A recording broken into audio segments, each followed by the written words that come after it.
देखिए मैंने Telegram channel बना लिया है। आप सारे ही पीडीएफ मेरे लेक्चर्स के एक्सेस कर सकते हैं। डिस्क्रिप्शन में अपने लिंक को शेयर किया है। Welcome to the third lecture of polity. This is Himanshu, CAPF 2019 all India rank 163। Third lecture में हम फंडामेंटल राइट से डील करेंगे। देखिए थर्ड फंडामेंटल राइट जो है वो आर्टिकल 12 से लेकर 35 तक है। ये part of 3 of the constitution है। देखिए पहले पार्ट में हमने यूनियन एंड स्टेट्स देख लिया, सेकंड पार्ट में सिटीजनशिप देख लिया, तीसरा पार्ट जो कॉन्स्टिट्यूशन का है वो आर्टिकल 12 से लेकर 35 तक है। टोटल कॉन्स्टिट्यूशन में 25 पार्ट्स हैं। देखिए फंडामेंटल राइट का जो सोर्स है वो यूएसए से हमने पहले भी देखा है सोर्सेज ऑफ द कॉन्स्टिट्यूशन में। ओरिजिनली 7 फंडामेंटल राइट थे, लेकिन अभी प्रेजेंटली 6 फंडामेंटल राइट है, क्योंकि 44th कॉन्स्टिट्यूशनल अमेंडमेंट से 1978 में क्या हुआ कि राइट टू प्रॉपर्टी को लीगल राइट का दर्जा दे दिया गया और इसको आर्टिकल 31 से शिफ्ट कर दिया गया आर्टिकल 300A में। इसको मैग्ना कार्टा ऑफ इंडिया भी बोलते हैं। देखिए एक छोटा सा क्लासिफिकेशन है, आप एक बार ध्यान रख लीजिएगा। राइट टू इक्वालिटी 14 से 18, right to freedom 19 to 22, against exploitation 23-24, freedom of religion 25 से 28, cultural and educational right 29 to 30 and constitutional remedies 32। देखिए ऐसे तो बहुत मुश्किल है कि ये डायरेक्ट क्लासिफिकेशन आ जाए, लेकिन कभी कभी अगर यूपीएससी को अगर फ्री में बांटने का मार्क्स मन करता है तो ये कभी कभी ये सवाल पुटअप कर देता है और इसको लोग कभी स्किप करके चला जाते हैं, तो कभी कभी ये छूट भी जाता है। तो आप एक बार इसको याद रख लेंगे। देखिए नेक्स्ट हम मूव करते हैं features of the fundamental right. Exam view point से आपको ये याद रखना है कि जो कुछ आर्टिकल्स हैं कि सिर्फ इंडियन सिटीजन्स को ही अवेलेबल है और वो फॉरनर्स को अवेलेबल नहीं है। आप इसको याद रखेंगे कि आर्टिकल 15, 16, 19, 29 और 30 ये only available to Indian citizens and not to any foreigners. ठीक है। कुछ आर्टिकल्स जो हैं वो सिटीजन्स और फॉरेनर्स दोनों को ही अवेलेबल है, लेकिन एनिमी एलियंस को नहीं है। देखिए एनिमी एलियंस का क्या मतलब है। देखिए हमारा देश अगर किसी कंट्री के साथ अगर एट वॉर है तो वहाँ के सिटीजन्स उस पर्टिकुलर टाइम के लिए, जब तक वॉर हो रहा है, that will be considered as enemy. तो ये कॉन्सेप्ट है एनिमी एलियंस का। देख लेते हैं कि जो सिटीजन्स और फॉरेनर्स दोनों के लिए ही अवेलेबल है, लेकिन एनिमी एलियंस के लिए अवेलेबल नहीं है। तो ये आर्टिकल्स के लिस्ट हैं 14, 20, 21, 21A, 22, 23, 24, 25, 26, 27, 28 तक। देखिए पहला फैक्ट आप वो याद रखिए, क्योंकि एग्ज़ाम में ज़्यादा वही पूछा जाता है। Only available to citizens but not to foreigners, that is 15, 16, 19, 29 and 30। तो ये फंडामेंटल राइट जो अगेंस्ट प्राइवेट सिटीजन्स भी अवेलेबल है। Habeas corpus, that is habeas corpus देखिए रेड पिटीशन है जो आर्टिकल 32 के हिसाब से आता है। इसका मतलब है हैव द बॉडी। आगे जब हम पढ़ेंगे रेड पिटीशंस तो आप और अच्छे से डिटेल में समझेंगे हेबियस कॉर्पस का मतलब। देखिए जो फंडामेंटल राइट जो प्राइवेट सिटीजन्स के अगेंस्ट अवेलेबल है, दैट इज़ 15, 17, 23, 24 एंड 32। देखिए इसका मतलब क्या है कि अगर किसी पर्सन का फंडामेंटल राइट ब्रीच होता है और वो ब्रीच करने वाला कोई एक पर्टिकुलर इंसान है, तो हम लोग डायरेक्ट सुप्रीम कोर्ट में जा कर के अपने पिटिशंस को फाइल कर सकते हैं कि my fundamental right was breached. और ये कौन कौन से आर्टिकल्स हैं जो अगेंस्ट प्राइवेट सिटीजन्स को भी कवर करता है। देखिए जनरली फंडामेंटल राइट जो है ये एक नेगेटिव कोनोटेशन है अगेंस्ट द स्टेट, ताकि स्टेट आपके ऊपर हावी ना हो।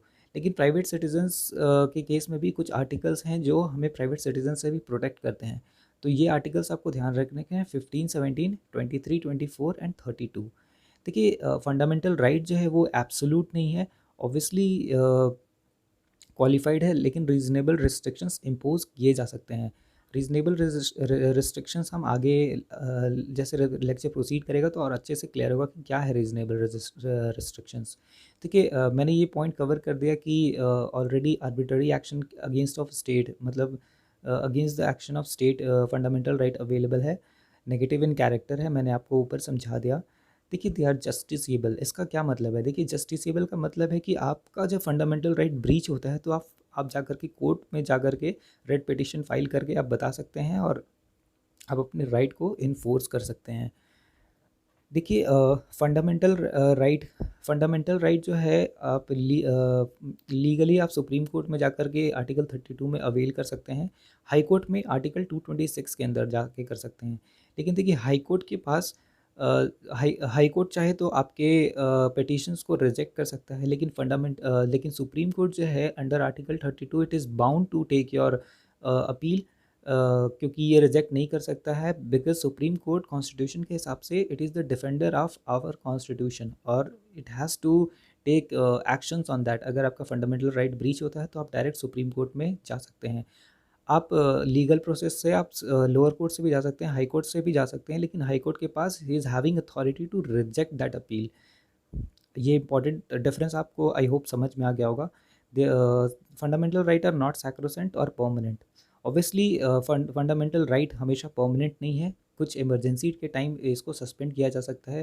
देखिए सारे ही फंडामेंटल राइट्स जो हैं वो सस्पेंड किए जा सकते हैं, लेकिन एक्सेप्ट आर्टिकल 20 एंड 21।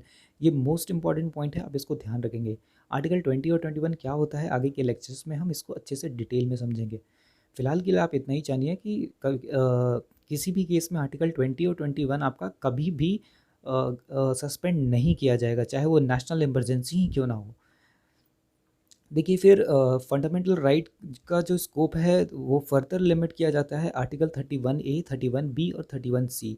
आप बस फिलहाल के लिए ये फैक्ट अभी ध्यान रखें, जब हम आगे प्रोसीड करेंगे तो I explain clause by clause कि आखिर ये कैसे लिमिटेशंस फंडामेंटल राइट पे पुट करते हैं, ये आर्टिकल 31A, 31B और 31C। हम लोग आगे प्रोसीड करते हैं। देखिए most of the fundamental rights तो है वो डायरेक्टली इन्फोर्सिएबल है, लेकिन कई बार इन्फोर्स करने के लिए पार्लियामेंट लॉ भी बनाती है। फॉर एग्जांपल राइट अनटचेबिलिटी के लिए पार्लियामेंट ने लॉ बनाया है, that is prevention of atrocities against SC/ST act. Article 21A के लिए भी सुप्रीम कोर्ट ने पार्लियामेंट ने लॉ बनाया है for the enforcement of right to education. देखिए आर्टिकल 12 का देखिए डेफिनेशन क्या है। मतलब आर्टिकल 12 जो है वो बहुत ही कॉम्प्रिहेंसिव है और स्टेट के अंदर जो कुछ भी मतलब आपके दिमाग में जो कुछ भी आता है that is covered under the article 2। That is article 12 जो है fundamental right, it is simply the definition, लेकिन ये बहुत ही कॉम्प्रिहेंसिव है। State, union, state government, legislature, local PSUs, कुछ भी आपके मन में आता है वो that is everything is covered under the definition of state under article 12। ये आप ध्यान रखेंगे। कई बार क्वेश्चंस गिमिक करता है कि अब आपको दे देगा कि which of the following is not covered under article 12। आप आंख बंद करके ऑल पे टिक करके आइएगा। आर्टिकल 13 की हम बात करें, देखिए आर्टिकल 13 बोलता है कि जो लॉ इनकंसिस्टेंट है fundamental right say that will be considered void, that shall be void. और ये लॉज कौन कौन से लॉज हैं, कोई सा भी लॉज जो ये अगर वो पार्लियामेंट बनाता है या स्टेट लेजिस्लेचर बनाता है, चाहे वो ordinance is ordinance is article 123 and it is issued by the president. जब हमारे पार्लियामेंट में या ईदर ऑफ द हाउस या लोकसभा या राज्यसभा अगर एब्सेंट है तो इन दैट केस लॉ नहीं लाया जा सकता, क्योंकि लॉ जो है वो दोनों हाउस का होना ज़रूरी है। दोनों हाउस पास करते हैं फिर प्रेसिडेंट साइन करते हैं। तो अगर अगर सेशंस में नहीं है पार्लियामेंट तो उस केस में प्रेसिडेंट लॉ ऑर्डिनेंस का यूज़ करके लॉ एक इंटरिम पीरियड के लिए लॉ को इन्फोर्स करते हैं, और ये ऑर्डिनेंस आर्टिकल 123 में कवर होता है। देखिए ये भी ऑर्डिनेंस अगर इनकंसिस्टेंट हुआ अगर फंडामेंटल राइट से, उसको भी वॉइड किया जा सकता है। फिर कन्वेंशंस, कुछ कन्वेंशंस हैं जो सालों से चले आ रहे हैं, अगर वो भी फंडामेंटल राइट के अगेंस्ट जाता है तो that will also be considered void.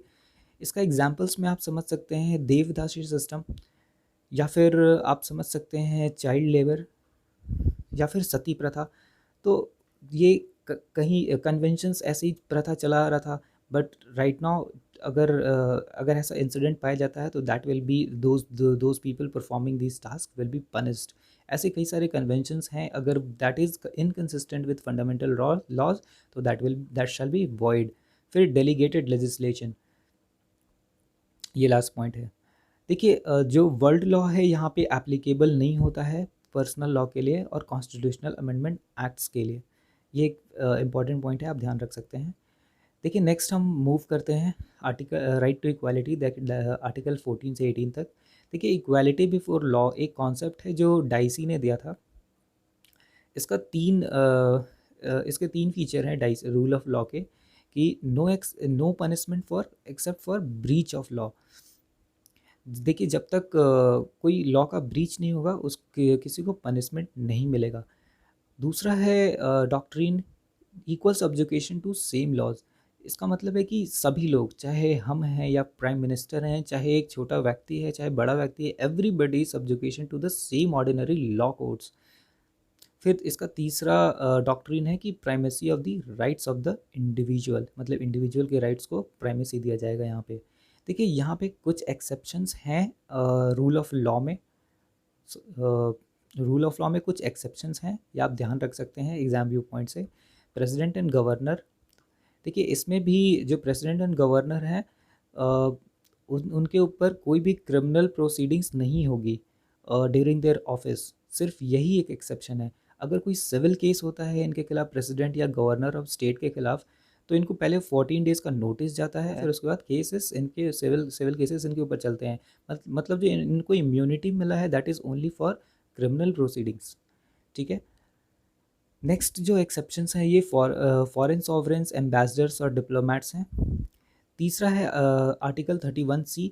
देखिए आर्टिकल 31C अभी हम बात कर रहे थे यहाँ पे कि आर्टिकल जो फंडामेंटल राइट का ऑपरेशन जो है लिमिट किया जाता है article 31A, B and C से।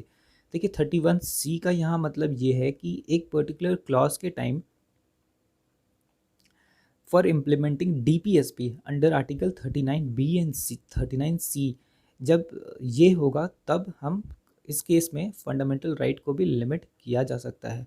This is the exception that you have to remember. जब हम DPSP पढ़ेंगे तो और अच्छे से इस पॉइंट को समझेंगे।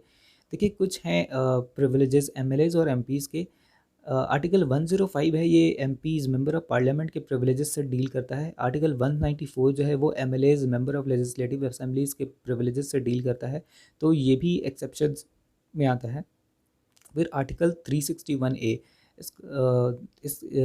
जो बताता है कि no person shall be liable for true reporting of proceedings of parliament and state legislature. ये भी एक काइंड ऑफ पार्लियामेंट्री प्रिविलेजेस है जो पार्लियामेंटेरियंस को दिया गया है। नेक्स्ट हम मूव करते हैं इक्वल प्रोटेक्शन ऑफ लॉ। ये भी आर्टिकल 14 का ही कॉन्सेप्ट है। देखिए ये एरिस्टोटल कॉन्सेप्ट है, इसका सिर्फ ये मतलब है कि everyone should be treated equally. ठीक है। और रिजर्वेशन जो है इसी equality EPL that is equal protection of law के जस्टिफिकेशन पे ही बेस्ड है। नेक्स्ट हम मूव करते हैं आर्टिकल 15। देखिए आर्टिकल 15 के दो पार्ट्स हैं। फर्स्ट आर्टिकल 51A है that is applicable to the state, और आर्टिकल 51B है that is applicable to both citizen and state. Article 15 का मतलब क्या है? देखिए 15A का मतलब है कि nobody should be discriminated in giving access to shops, public restaurants, hotels and places of public entertainment. अगर ऐसा होता है तो पब्लिक प्लेस में, तो ये अगेंस्ट है, मतलब ये फंडामेंटल राइट का ब्रीच है। अब क्लॉज B को हम देखते हैं कि अगेंस्ट स्टेट और सिटीजन्स का क्या मतलब है। देखिए अगर किसी ST या SC को किसी को अगर कोई प्राइवेट कोई पब्लिक अगर कोई इंडिविजुअल पब्लिक अगर किसी टैंक से या वेल से पानी लेने के लिए मना कर दे, या किसी पब्लिक जगह में नहाने के लिए मना कर दे, और जो वो स्पेसेस जो कि that is maintained by state funds और फॉर जनरल पब्लिक, तो उस केस में वो सिटीजन के खिलाफ लीगल एक्शंस लिए जाएंगे, क्योंकि आपने उस पर्टिकुलर बंदे का फंडामेंटल राइट ब्रीच कर दिया है। आई होप सेकंड पॉइंट आपको क्लियर हुआ होगा। आगे प्रोसीड करते हैं हम। देखिए ये जो आर्टिकल 15 है वो बोलता है ग्राउंड्स के बारे में कि no discrimination on grounds only of race, religion, caste, sex और प्लेस ऑफ बर्थ। ये आप ध्यान रखेंगे, grounds exam point of view से बहुत इंपॉर्टेंट है। देखिए यहाँ पे एक्सेप्शंस हैं, women, children, educationally and socially backward socially classes of citizens. आप बोलेंगे कि सर अभी तो आप बोल रहे थे कि नहीं everyone is equal, everybody is equal, कोई एक्सेप्शंस नहीं है। देखिए यहाँ पे ऑलरेडी ये women and children and backward classes of citizens already they are at the disadvantages position. जब हम अभी बात कर रहे थे रिजर्वेशंस की, तो ये इनको इसलिए एक्सेप्शंस दिया गया है ताकि इनको प्रमोशन मिल सके, और आर्टिकल 15 में ये एक्सेप्शंस हैं, आप ध्यान रखेंगे। देखिए आर्टिकल 93rd अमेंडमेंट में जो हुआ कि प्राइवेट एजुकेशनल इंस्टीट्यूशंस में भी रिजर्वेशंस मिले ओबीसीज को other than minority educational institutions.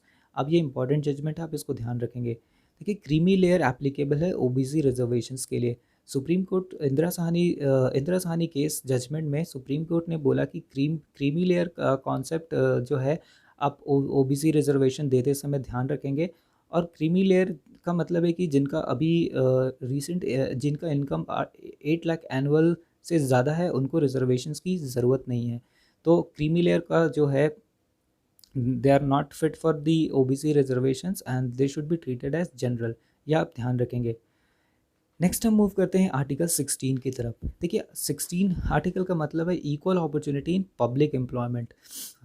Article 16 बोलता है कि no citizens can be discriminated और made ineligible for employment in public office under state. और जो ग्राउंड मेंशन करता है only race, religion, caste, sex, descent और प्लेस ऑफ बर्थ और रेसिडेंस।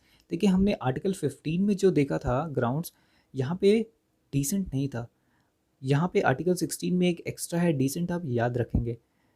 देखिए इसमें भी एक्सेप्शंस हैं। Parliament by law can make exceptions. देखिए पार्लियामेंट जो है समटाइम्स यूजिंग रेसिडेंस की पर्टिकुलर सेक्शन ऑफ पीपल इस स्टेट में बैकवर्ड हैं, तो उस केस में क्या करता है कि पार्लियामेंट लॉ बना देता है। State legislature can not make any law on that. आप इसको ध्यान रखेंगे। एक्सेप्शंस की हम बात कर रहे थे कि देखिए residence as conditions for certain types of employment. देखिए 371D ये आंध्र प्रदेश से है। ये स्पेशल स्टेटस आर्टिकल 371 जो है वो special status to some states दिया गया है। सिमिलरली जैसे 371A मणिपुर को है, 371B असम को है, इसी टाइप से 371D जो है वो आंध्र प्रदेश से रिलेटेड है। और यहाँ पे रेसिडेंस के कंडीशन पे employment certain kinds of employment को रिजर्व किया है वहाँ के लोकल्स के लिए। Reservations to socially and educationally backward classes. देखिए यही जो रिजर्वेशन जो इंडिया में दिया जाता है एक ही क्लॉज है कि सोशली एंड एजुकेशनली बैकवर्ड। ये सोल क्राइटेरिया है जिसके बेसिस पे रिजर्वेशंस दिए जाते हैं। और तीसरा क्राइटेरिया है रिलीजियस और डिनोमिनेशनल इंस्टीट्यूशंस। ये एक्सेप्शंस हैं अंडर आर्टिकल 16, आप ध्यान रखेंगे।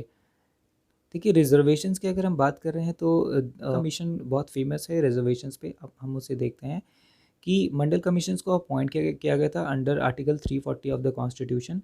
इसने बोला कि 52% ऑफ पॉपुलेशन जो है ओबीसी हैं and therefore he recommended 27% as reservation. आज मंडल कमीशन के रिकमेंडेशंस को ही फॉलो करके 27% रिजर्वेशन हम ओबीसी को देते हैं, 15% रिजर्वेशन हम एससी को देते हैं एंड 7.5% हम रिजर्वेशन एसटी को देते हैं। देखिए इंदिरा साहनी जजमेंट बहुत ही रिमार्केबल जजमेंट है रिजर्वेशन से रिलेटेड। इस जजमेंट में सुप्रीम कोर्ट ने बोला था कि कुछ भी हो जाए रिजर्वेशन जो है वो 50% से एक्सीड नहीं करना चाहिए, including carry forward job. Carry forward job का मतलब है कि जैसे पिछले साल कुछ वैकेंसीज रह गई खाली, तो that will be carry forward in the next year. देखिए merit shall not compromise, this was also given, this judgement was, this remark was also mentioned in the Indira Sawhney judgement. Reservation exist at entry level and not in promotion. Again ये भी आप point ध्यान रखेंगे कि reservation सिर्फ entry level पे होती है और प्रमोशंस में रिजर्वेशंस का रोल नहीं है। फिर creamy layer to exclude advance sections. ये देखिए जितने भी पॉइंट्स हैं इंदिरा साहनी केस के जजमेंट का ही है। Merit shall not compromise, exist at reservations at entry level not in promotions, creamy layer to exclude advance section, जो मैंने आपको थोड़ा देर पहले डिस्कस किया था। देखिए एक इम्पॉर्टेंट अमेंडमेंट है 77th अमेंडमेंट एक्ट।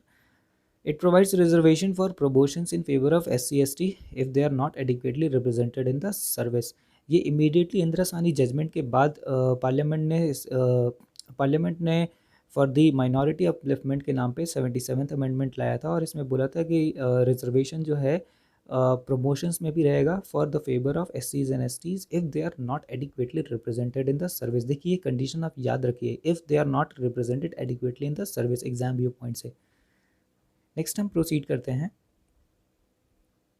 कुछ जजमेंट है रिजर्वेशन आपको वो भी ध्यान रखना है। देखिए 85th अमेंडमेंट एक्ट जो है ये कॉन्सिक्वेंशियल सीनियरिटी फॉर SC/ST बोलता है and retrospective effect from June 1995। देखिए कॉन्सिक्वेंशियल सीनियरिटी के बारे में आप पढ़ सकते हैं, क्योंकि अगर मैं डिटेल में जाने लगूँ तो बहुत सारे इंपॉर्टेंट सेक्शंस छूट जाएंगे। अब बस इतना याद रखिए कि 85th अमेंडमेंट में consequential seniority for SC/ST act आया था विथ रिट्रोस्पेक्टिव इफेक्ट जून 1995 में। देखिए 81st अमेंडमेंट एक्ट जो था, it empower state to fill backlog vacancies. अगर 50% सीलिंग को भी क्रॉस कर रहे हैं तो 81st अमेंडमेंट था। नेक्स्ट हम बात करते हैं आर्टिकल 17 की। देखिए article 17 abolishes untouchability and it is applicable to state and private citizens, means it is applicable against state and private citizens. The term, आपको एक फैक्ट याद रखना है कि जो अनटचेबिलिटी है ये कहीं भी डिफाइंड नहीं है, ना ही कॉन्स्टिट्यूशन में, ना ही सिविल राइट्स में, ना ही प्रोटेक्शन एक्ट में, ना ही पार्लियामेंट ने कहीं पे भी ये डेफिनेशन डिफाइन नहीं कि अनटचेबिलिटी है क्या। Practice of untouchability can disqualify an individual to contest election. अगर कोई अनटचेबिलिटी छुआछूत की अगर प्रैक्टिस करता है तो ही कैन बी डिस्क्वालीफाइड, वो इलेक्शंस नहीं लड़ सकता है। ये एक इंपॉर्टेंट फैक्ट है, आप ध्यान रखेंगे। नेक्स्ट आर्टिकल है article 18, it is related with the abolition of titles. इसमें बोलते हैं कि आर्टिकल 18 बोलते हैं कि state can not confer any title on citizen और अ फॉरेनर। देखिए 3-4 पॉइंट्स है आपको इसमें याद रखने हैं। कोई भी सिटीजन्स कोई भी टाइटल फॉरेन से एक्सेप्ट नहीं कर सकता है। दूसरा पॉइंट है कि कोई भी फॉरेनर अगर इंडियन गवर्नमेंट के लिए काम कर रहा है तो वो एक किस without consent of president title accept नहीं कर सकता है किसी फॉरेन स्टेट से। देखिए इसका इसका ऑब्वियस इंपॉर्टेंस है कि अगर कोई फॉरेनर हमारे देश में आकर के काम कर रहा है and he accepts the title from foreign state, तो obviously he is going to do some kind of favour in return for that particular state, and in that case the sovereignty will be hampered. तो इसीलिए ये clause है। Similarly, no citizen or foreign holding any office of profit shall accept any present emolument without consent of president. Obvious, ये भी obvious reason है कि to be very impartial and honest towards your duty ये clause रखा गया है। देखिए भारत रत्न और पद्म अवार्ड्स है, ये टाइटल्स नहीं है, ये अवार्ड्स हैं।